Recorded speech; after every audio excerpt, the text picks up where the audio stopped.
The TLDR is an influencer asked TikTok one question, TikTok answered a different question, but was probably the one she needed to hear. And now it's started a whole debate and discussion on TikTok, as normal.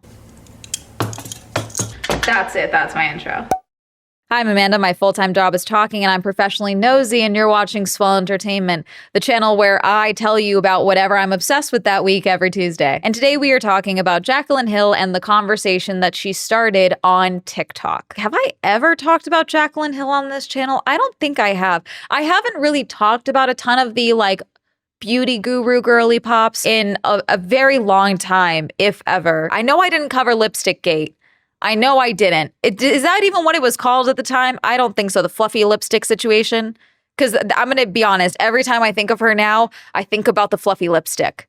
Because I was never a viewer of hers, if that makes sense. I watched a handful of the beauty girls, not Jaclyn. I always kind of found a lot of her content, just not for me, if that makes sense. But Jaclyn Hill was one of the OG beauty gurus on YouTube. Beauty gurus were girls that made only beauty content. That was their style of content, and their whole thing was educational content for the beauty space, how to do your makeup this way, let's try this trend, here's the products that I like, that type of thing. But really quick, let me take a second to tell you about the sponsor for today's video, Ritual. That's right, Ritual is back, and this time they sent me their Essential for Women 18+. All of Ritual's products are made traceable, meaning they tell you where their labeled ingredients come from, why they're there, and how their products are validated. Essential for Women 18+ is a clinically backed, clean, high-quality multivitamin for women 18 to 49 to help fill key nutrient gaps in the diet. In a university-led clinical study for Essential Women 18+, they saw increases in vitamin D and omega-3 DHA levels in 12 weeks. Patented capsule technology combines oily and dry ingredients in one capsule so you can take your folate at the same time as your vitamin D. Third-party tested, vegan-friendly, non-GMO certified, gluten-free, and formulated without major allergens. I take 2 capsules every morning before I have my coffee, and honestly, with their Essence Mint scent, it wakes me up a little bit in the morning. And the capsules are delayed release, so it's gentle on your stomach, so you can take them with or without food. Essential for Women 18+ is an easy addition to my morning, and it's great to make sure I don't have any nutrient gaps in my diet. Get 25% off your first order with Ritual by going to ritual.com/swellentertainment25. And thank you to Ritual for sponsoring this video. There was an era of YouTube where beauty content printed money, and it also got you a lot of brand deals and sponsorships and the like, because the affiliate possibilities of beauty content is extremely lucrative. There's just a lot of variety that you can do. There was actually a big scandal a couple of 2014, 2016 era, I would say, where a lot of beauty YouTubers were not properly disclosing their affiliate links. That led to a lot of discussions on properly disclosing of links. There's a lot of money in beauty that will pay a lot of money for sponsorships to highlight their products and do dedicated videos on their products. Also with beauty, there's you've got brand trips, you can have travel in there, you can have, work content, but there's just a lot of avenues that you can make money with the beauty content. And so beauty content was a very lucrative form of YouTube content for a very long time. With every form of social media, things change and evolve and decline and get bastardized, whatever you want to call it, okay? Things change because time passes, these platforms change, these algorithms change, and audiences change.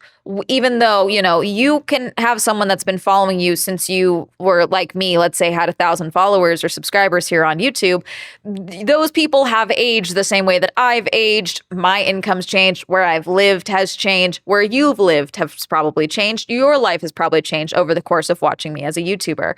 Same goes with Jaclyn Hill's audience, with any of these people's audiences. Creators that have staying power, that can make content for 10+ years, etc., are often adapting and changing. Hey, what I used to do doesn't work anymore. How can I adapt? Now, some don't want to adapt. They like the content that they make, so they don't adapt. And then they need to, accept the fact that their, viewership has diminished because their audience grew and the creator did not grow with them. There's a lot of YouTubers that I watched growing up, and even YouTubers that I watched during lockdown, that either no longer make content or still make content for 400 people when they used to be getting hundreds of thousands of views a video. You either adapt and change, or you dig your heels in and weather the storm and hope that the cycle comes back around to your style of content. We've seen this happen a lot as well, I would say, with social media changing and things like that, the rise of short form content. There's a lot of creators like me that refuse to give up the long form platform format. This is my bread and butter. This is how I make my money. I am dabbling more with short form. It's fun for me now. I'm making it be fun for me. I'm exploring it more, but I'm never going to pivot from long form content into just shorts because I'm a yapper and I like talking and I like the storytelling elements that come with a long form video. So it doesn't make sense for me to pivot to short form for the bulk of my content. But a lot of creators have found that pivoting to short form, one, a lot of brand deals are going to short form. There's a lot of possibilities of new eyes. Obviously, if you were on TikTok at the start of the pandemic, honestly, you could post one video and get 1 million followers if the algorithm picked it up, if it was a good video. Things have changed now. It's incredibly difficult to grow on TikTok. I finally just hit 60K on my TikTok. Yes, I am on TikTok. Every time I talk about TikTok, you guys are like, you're on TikTok? Of course I am. I talk about TikTok all the time. Where's the critical thinking here, guys? What are we doing? If you would like to follow me on TikTok, it's Swell Entertainment. We also have the motorsport page for Girly Pop Go XO. If you would like to go follow that one, have fun, enjoy. But those are never going to be my main platforms. I'm a YouTuber. And there's a lot of creators now and influencers that I see on TikTok that in my brain, I'm like, that's a YouTuber. Even if to them, they're like, I'm just an influencer. I now do TikTok, whatever. In my brain, I'm like, I grew up watching you on YouTube. In my brain, you were a YouTuber. Same with YouTubers that pivoted to streamers and now identify as Twitch streamers. In my brain, I'm like, you are a YouTuber. And it's not like a slight to them or anything like that. You can grow and change. But I, as your viewer, am always going to have you in the pocket of YouTube because that's how I discovered you. And that's where I built the bulk of my identity for you through content. I could pivot and start making folk music tomorrow. Completely drop the YouTube shtick. Okay. And so many of you would be like, why is the event chick? Why does she have a banjo now? What's going on? Is she serious? Is this a bit? No. For the rest of time, you guys will bring up the fact that I'm a YouTuber because that's where you found me for the most part. And that's okay. That's just a reality of this job. It can also be very difficult when for a bulk of your career, you've been I wouldn't say Jacqueline's been loved for most of her career. I'm going to be totally frank. The only time she ever came across my YouTube homepage was when there was scandal involved. I don't think I ever saw anything from her that wasn't non-scandal related or like oh, this is kind of cringy type of thing, just because that's just not what was being shown to me. You know what I'm saying? So she definitely has an audience that loves her and loves her content probably, but things changed. Her content, I would say, definitely has changed.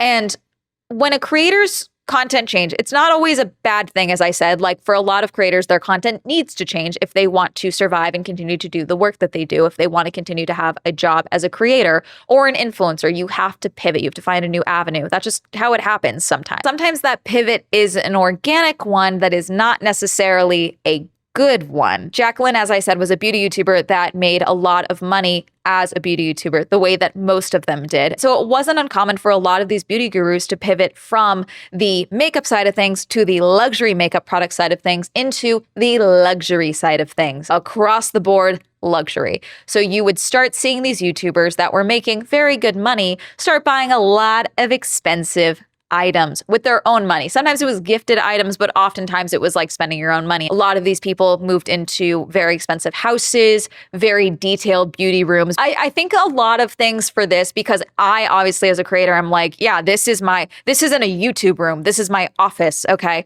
But if I was a beauty YouTuber, I would probably call this my beauty room, even though it would also be my office. You know what I'm saying? Like, I think the concept of a beauty room also is like a branding of a thing where it's like, yeah, this is their office. This is where they make their content. Of course, it's insane. That's where they're making their YouTube content. That's their job. Do you get my saying? Like I have you can't see it. I have a Christmas tree that I made out of a Formula float. It's an inflatable Formula One car because my job is weird. Okay. But like, this is my office, you know, it's not just the event and car room, you know.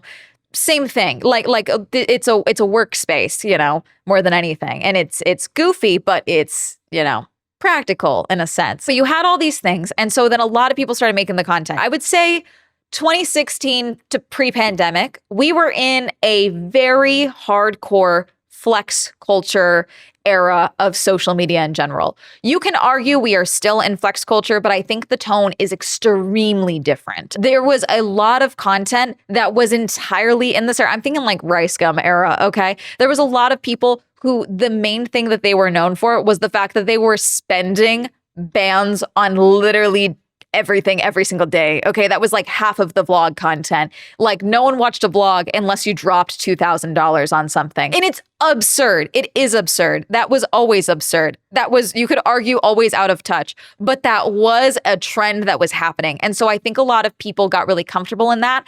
And then once TikTok became a big thing, even during lockdown, even during, post-lockdown, even in this time of economic turmoil that most of the United States is currently in, there are still a lot of content that is extremely flashy, expensive, and haul-like, as in haul culture, whether it's makeup or toys or clothing or expensive purses, here's everything I own all the time. Here's my collection of stuff that is just Labubus that I spent $5,000 on because I want this Labubu specifically. Like things like that is still very common on TikTok. And there is an audience for luxury content and luxury items and luxury mindsets on TikTok. There absolutely is, but it is a very different mindset than it was, let's say, in 2017. That was a very big tangent, but I think it summarizes most of my points, I should say. Jacqueline posted this video. Wow, we're really deep into this for me to be saying this now. When you have 1 million followers, but your videos are only getting 30,000 views,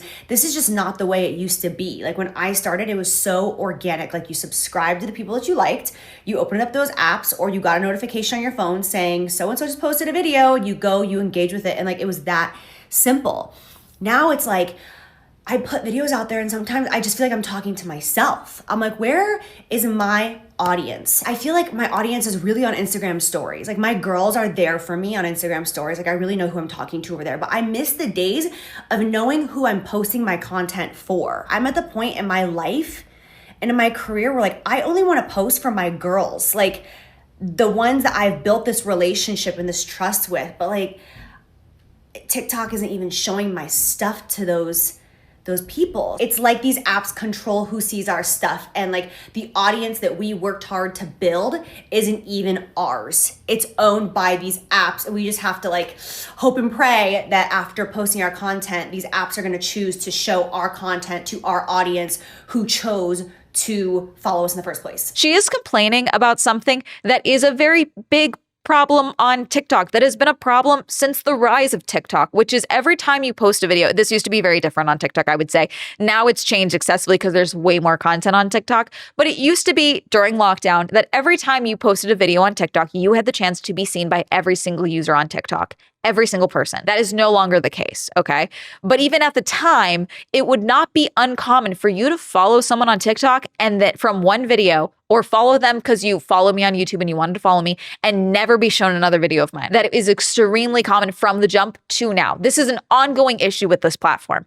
Now, some people, yes, you can get shown content, but that's where you'll have people that have like 400,000 followers and then get 200 views a video, okay? They call it 200 view jail over on TikTok. It's very common. It's common with new accounts. It's common with existing accounts. It's all over the place. It used to be very easy for people to follow people on TikTok. Now it's a little harder to get a follow, I would say. It's almost like evened out. I wouldn't say that it was necessarily like, this is what it used to be and now it's super hard. I think it's evened out how you can get followers on TikTok, where growth can actually be very difficult on TikTok unless you have like one crazy growth video and things like that. But even if you have those crazy growth, like a video that gets you to 20,000 followers, that doesn't mean that those 20,000 followers are ever going to see your content again. You know what I'm saying? So it's like consistent growth on TikTok, very difficult. That's initially what Jacqueline is talking about. But then she's like, I feel like I'm talking to no one when I make a video. What do you guys want to see? And she clarified that in a follow-up video, which I think also led to the problem of people discussing things. On the comment section of this initial video where she is talking about like, what do you guys want to see? I feel like I'm talking to no one.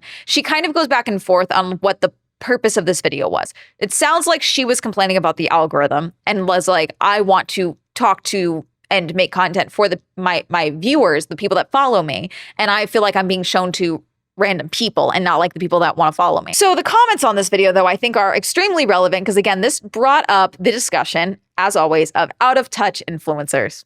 This happens periodically. We're getting into the holiday months. It's only going to get worse. Some of the comments on this video: because your era is over and that's okay. Translation: you aren't funding my extravagant lifestyle properly anymore and I'm mad. Babe, that sweatshirt is $140. That's my entire weekly grocery budget that we can afford for our entire family. There are people dying, Kim. We're tired of watching influencers rub their wealth in our faces. Try being an influencer for a day. mocking Michaela, who is another influencer who had a clip go around that was like, I just got off work, I just finished work, and it's like 5:13 p.m. Try being an influencer for a day and see how easy it is. People like creators like Alex Earl so much because she isn't curated perfect and isn't trying to sell us things. I disagree with that summary of Alex Earl. I do think she is often trying to sell things. The conversation jumped into a discussion about relatability, okay?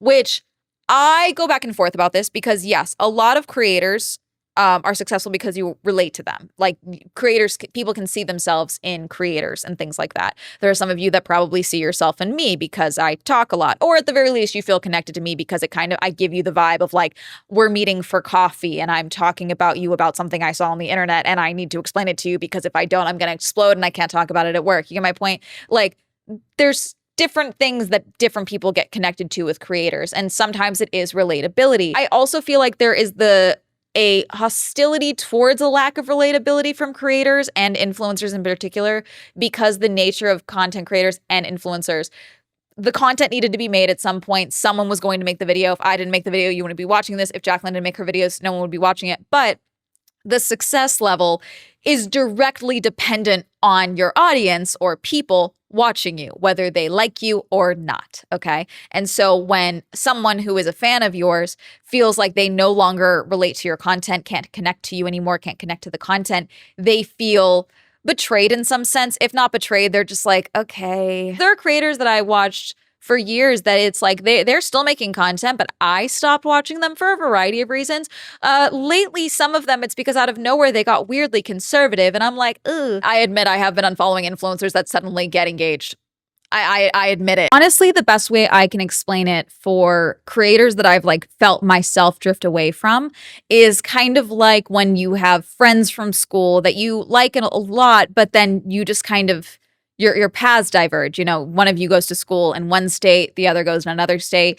Eventually you stop engaging with people's content, you stop seeking each other out, you stop checking in on them, you know, things like that. And it's like nothing actually went wrong necessarily. You've just fully developed your own lives and become two separate people. Now, obviously, this is a very different thing because this is a creator and a viewer relationship. That's a separated relationship versus like a friend that you went to school with. But it's kind of the easiest way to explain, because sometimes there is nothing that went wrong. It's just, yeah, our lives are very different now. There's a couple of people like that I'm sure everyone has in their lives. That could be the nature here for the relationship with viewers or fans of Jacqueline, because Jacqueline has always kind of been fancier, I guess, for some of her content. A lot of people that I saw, their comments were like, I want tutorials. I like educate me. I don't want flex content. I don't want you brag. It feels like bragging. And at a certain point, yeah, people don't want to see your insane makeup collection when they can't buy coffee, you know, like when they can't buy bread. There's just that element of it there, you know. Now, there is still an element of people that want luxury content to see, because there are people that do find that as aspirational. There are people that want to see, you know, the girl boss content of how much money did you make as a creator and things like that, or your makeup empire and things like that. People want to see that because they see that as aspirational. There's always going to be people that are going to hate that content simultaneously.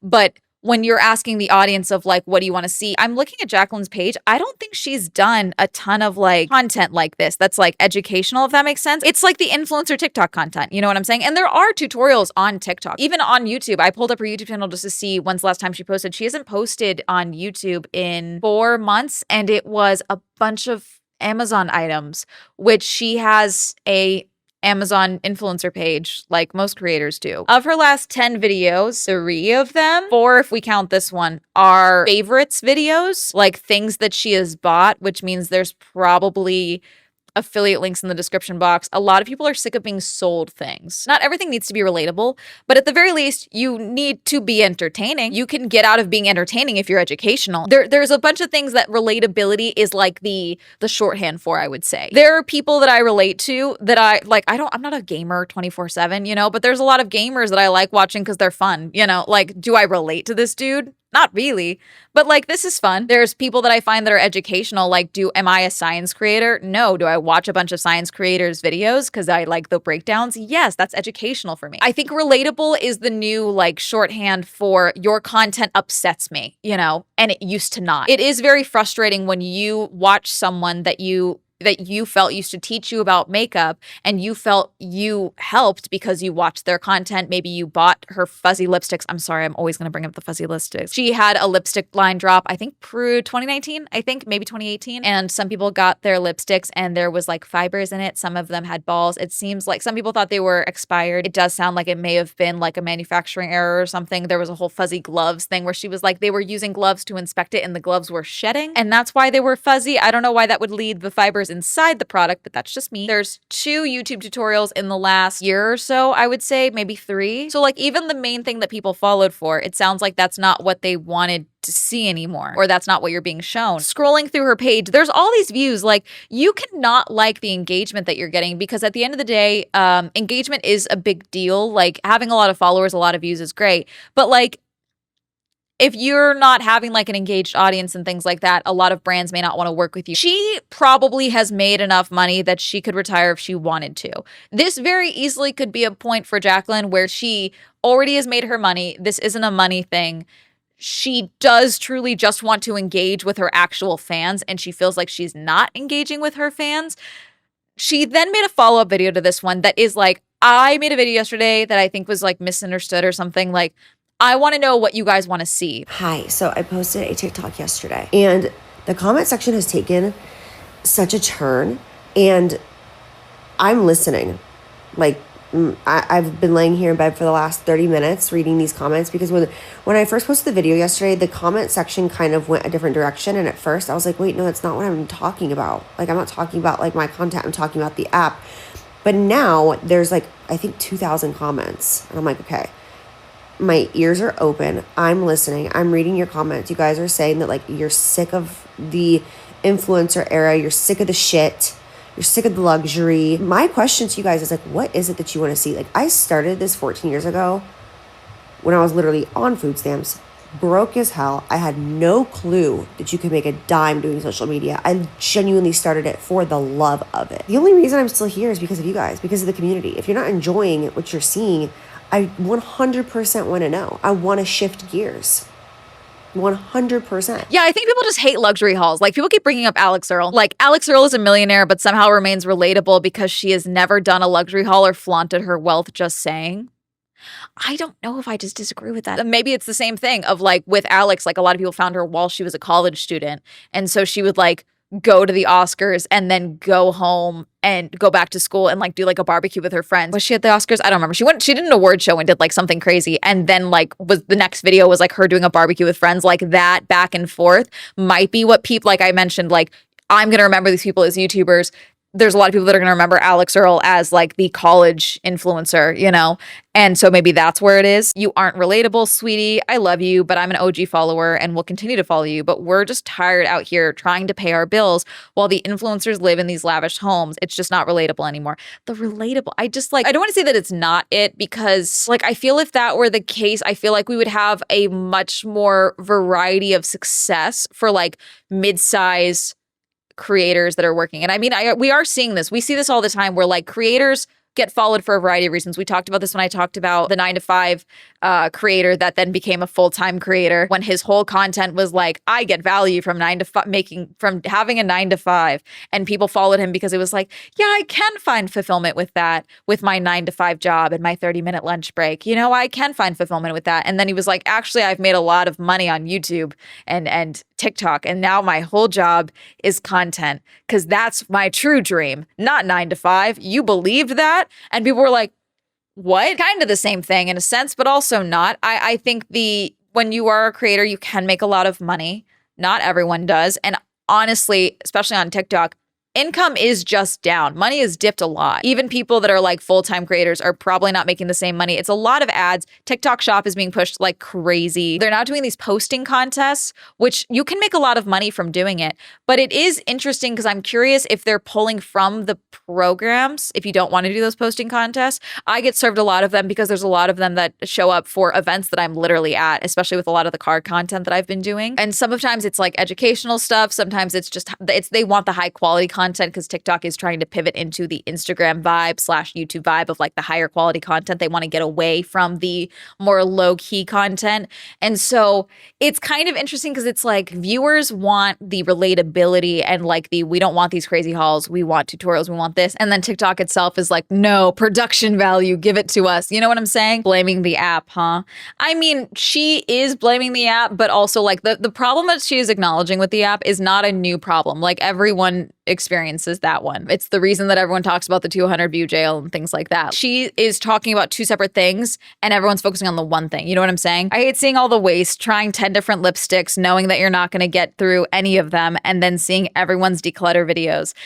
Yeah, the waste, I think, is something that really a lot of people are aware of now. Like Project Pan had like a big boom in the last 2 years with, you know, the anti-consumerism trend, anti-consumption trend. Project Pan is basically like using all of the products in a makeup palette because a lot of people from this era were like, oh, you need these palettes. These are the palettes you use. And then they would only use like 2 or 3 colors in a palette and not use all of the colors in a palette. So Project Pan was like creating new color combos, playing with the makeup that you have versus going out and buying any new product using the makeups that you have, because makeup does expire and people were only using one color of a massive palette that cost a lot of money and not actually using the products before they expired. So that was the point of Project Pan, was like making new combos, but also using all of your products. Some people like, you know, closet clean outs and things like that because it's motivational for them to do the same thing themselves. But it's one thing to be like, hey guys, I want to go through everything. I want to donate. I want to do X, Y, and Z. And then it's another thing to be like, here's everything I have. It's just too much. You know, like I think context matters. And when you have luxury bag hauls and then a decluttering video and then an ad and then an ad and then an Amazon affiliate link ad, and then we like you on my point. Like I think everything together is part of the problem, but that's also your content. Unless you do like a full pivot and go back to the OG, I am just doing, you know, a going out makeup look, and that's all you do. I don't see this problem changing for you just because this is the current state of the United States. Like truly, at least for the audience. Now, a lot of people's audiences are international. Not all of you watching this are probably based in the United States. But even if that's the case, you also might be having financial difficulties in your own country. The United States is not a monolith, despite what everyone likes to tell me. I think asking this question as Jacqueline asked it is also interesting in and of itself, because usually when I like lose my connection to a creator in any capacity, I just kind of like, I'm like, okay, I'm done. And I like unsubscribe, unfollow, whatever.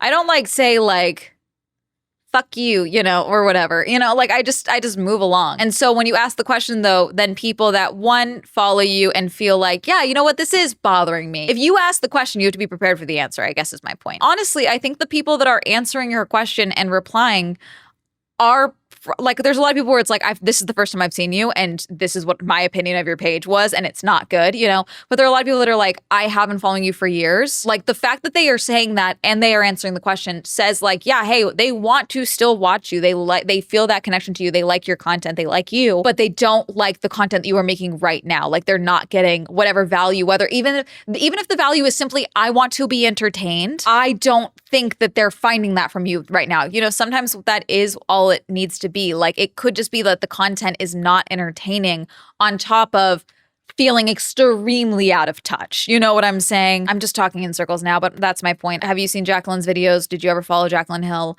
What do you think of her TikTok content? Frankly, this is the first I've ever been shown her TikTok content. How do you feel about any form of content that is luxury or collecting or anything like that? A lot of people I've seen, they've just said like, I just stopped scrolling on TikTok and it's made my life infinitely better. As a user right now, TikTok as an app is actively hostile between AI content, ads, TikTok shop, TikTok shop, TikTok shop, TikTok shop. Do you want to grow on TikTok? Do this right now. TikTok has this new secret they don't want you to know about. They have a new growth hack. Or you show me a funny video of your dog like playing a tambourine, that's not AI? What happened to funny content? Like, oh yeah, I do like that outfit that you're wearing to go get coffee. That's cool. I like that. That's fun. That's a vintage piece. That's cool.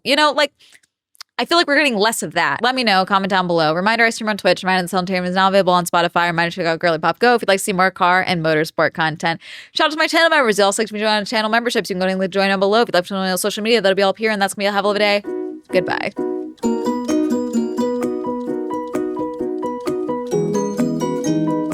There's a lot of different things that change the climate on social media. And obviously right now, the economy is not great. And that's impacting every form of entertainment and media and everything like that. And the through line through everything is that people are sick of being sold to things. They're sick of being advertised to.